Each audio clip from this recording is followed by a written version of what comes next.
à tous, c'est Atlante. Aujourd'hui, nous sommes à quelques jours après le fameux 1er mai qui était tant redouté par nos autorités. Et je voulais faire quelques réflexions, vous apporter quelques réflexions à ce sujet. La première, c'est qu'il y a eu une bonne nouvelle, c'est enfin, grâce à l'erreur commise par les autorités le 1er mai, il y a une prise de conscience de la disproportion de force qui est employée contre les manifestants actuellement en France. Je m'explique. Le 1er mai, vous aviez à la fois les gilets jaunes et les manifestations classiques de la fête du travail, donc les syndicats, les organismes syndicaux, les personnes qui traditionnellement vont dans ces manifestations. Et en fait, le ministre de l'Intérieur, les préfets et puis la police n'ont pas fait la différence entre les gilets jaunes et ces mouvements, on va dire, classiques du 1er mai. Donc ce qui s'est passé, comment ils ont réagi? Ils ont réagi comme pour les gilets jaunes tous les samedis, c'est-à-dire dès qu'ils ont vu un petit amas de personnes se former et être pris en étau, ce que les analystes appellent effet de NAS, eh bien, ils ont tout simplement envoyé des pluies de bombes lacrymogènes. Donc, tant sur les manifestants classiques, entre guillemets, que sur les gilets jaunes, qu'ils s'en prennent parce que tout simplement, ce sont des opposants politiques. Donc, ils ont fait l'amalgame entre les deux et ils ont traité tout le monde de la même manière. Donc, ainsi, mercredi dernier, des milliers de Français ont vécu le trauma que représente de se prendre des bombes lacrymogènes. Alors je vais expliquer aux gens qui n'ont pas expérimenté cette chose. Qu'est-ce qui se passe quand vous êtes dans une manifestation, que vous êtes par exemple dans une petite rue où il n'y a pas de rue adjacente par lesquelles s'échapper? En fait, ce qui se passe, comme en général il n'y a pas de sommation, ou alors s'il y en a, vous ne les entendez pas parce qu'il y a trop de monde, en général tout le monde chante ou crie, etc., surtout à l'approche des policiers. Ces derniers, que font-ils? Ils envoient une pluie de bombes lacrymogènes, non pas par le sol comme ils devraient le faire, et à au moins 100 mètres, mais ils envoient par le haut, et donc les bombes retombent sur le groupe compact de personnes. Et à ce moment-là, vous ne pouvez absolument pas vous échapper, et individuellement, qu'est-ce qui se passe? Eh bien, littéralement, vous étouffez. Voilà, quand il y a des lacrymos, ce ne sont pas seulement les yeux qui pleurent, etc. Ce qui se passe, c'est que vous avez, ce n'est pas qu'une sensation, mais littéralement vous étouffez, c'est-à-dire vous n'avez plus d'oxygène, et donc votre réflexe de survie, ça va être de courir et de chercher de l'oxygène, donc d'échapper aux nuages de fumée. Et là, ça se sait donc que mercredi, il y a eu vraiment un emploi particulièrement massif de gaz lacrymogène à Paris. Donc comme ça a été le cas sur d'autres manifestations, je le rappelle, ce n'était pas inédit, c'était juste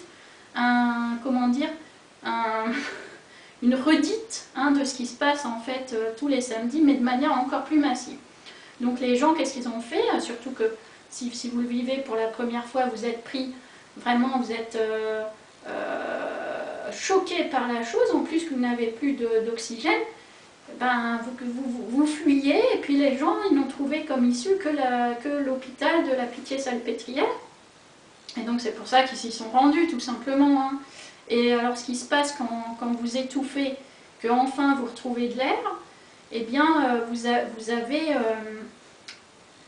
avez tout qui remonte. Donc il y en a même qui vomissent, mais sinon au mieux vous crachez vos glaires, quoi. Donc ça donne des scènes absolument horribles, je veux bien le croire. Et donc quand vous arrivez devant votre échappatoire, forcément les gens qui vont bien et qui vous voient, ils sont effrayés par vous, c'est logique.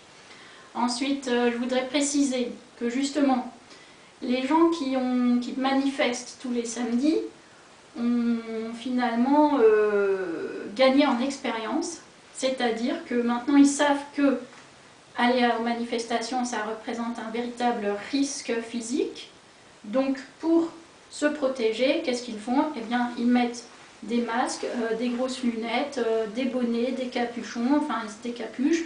Ils sont obligés, voilà, des jambières, des gants, enfin tout ce que vous voulez, mais ils se protègent physiquement.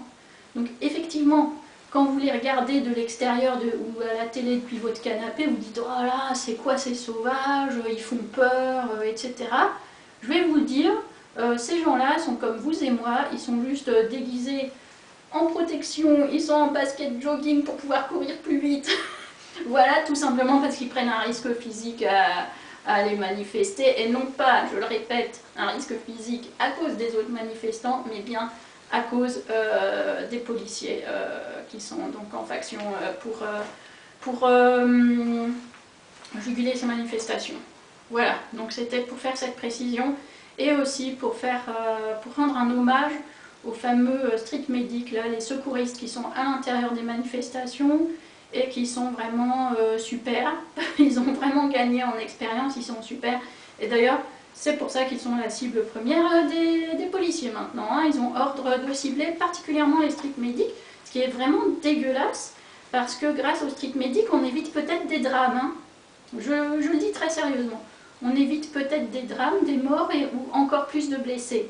Ou des gens qui vont avoir des séquelles graves suite à l'inhalation trop importante de gaz lacrymogène, parce que tout ça n'est quand même pas sanitairement innocent. Voilà. Donc c'était pour faire ce rappel. Ensuite, sur la suite du mouvement, parce qu'en fait les gens, rien n'est résolu dans le pays, hein, je veux dire, Macron l'a dit dans les autres vidéos, gagne du temps.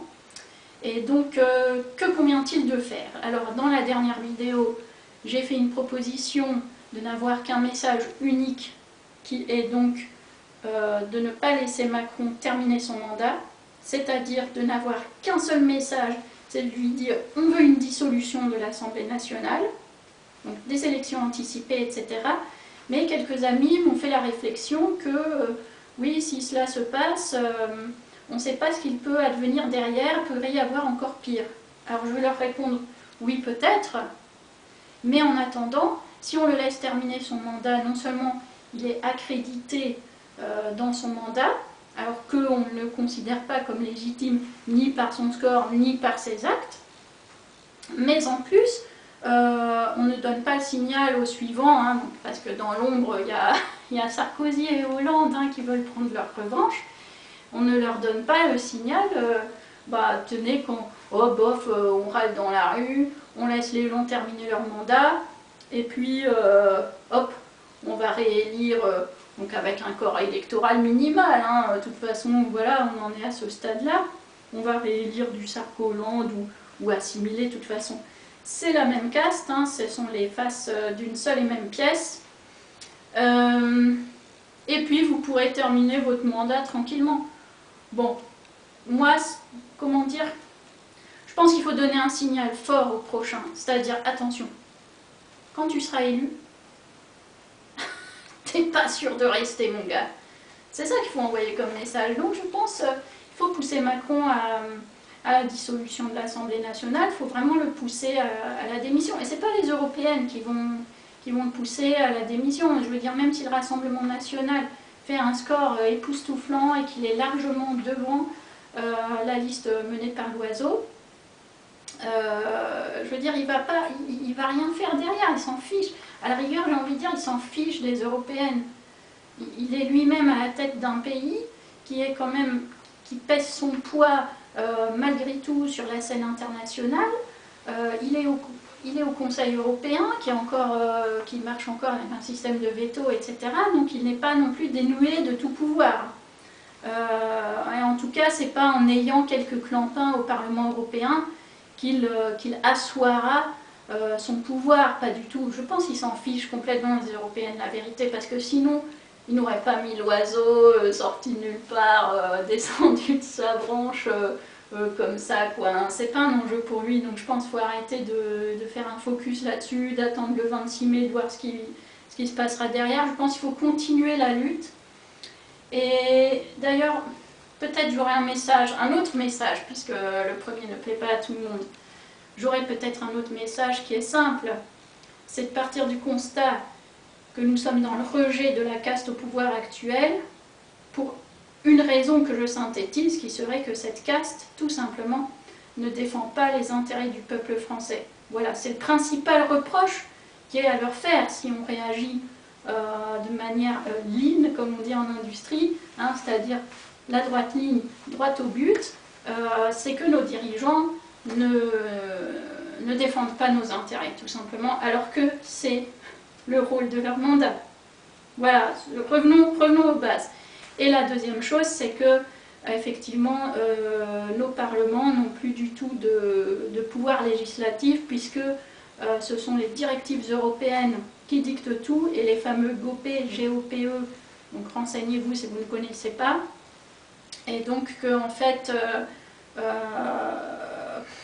quoi qu'il arrive, tant qu'on ne sort pas de ce système-là, hein, qui fait qu'on est pieds et poings liés en vérité hein, à la Commission européenne, à l'Europe de Bruxelles, hein, tant qu'on ne sort pas de là, en fait, tout ceci ne sert à rien. Voilà. Donc j'aurais un message qui est un petit peu au-dessus des nuages de lacrymogène bien sûr. C'est quoi? C'est l'indépendance de la France. Merci.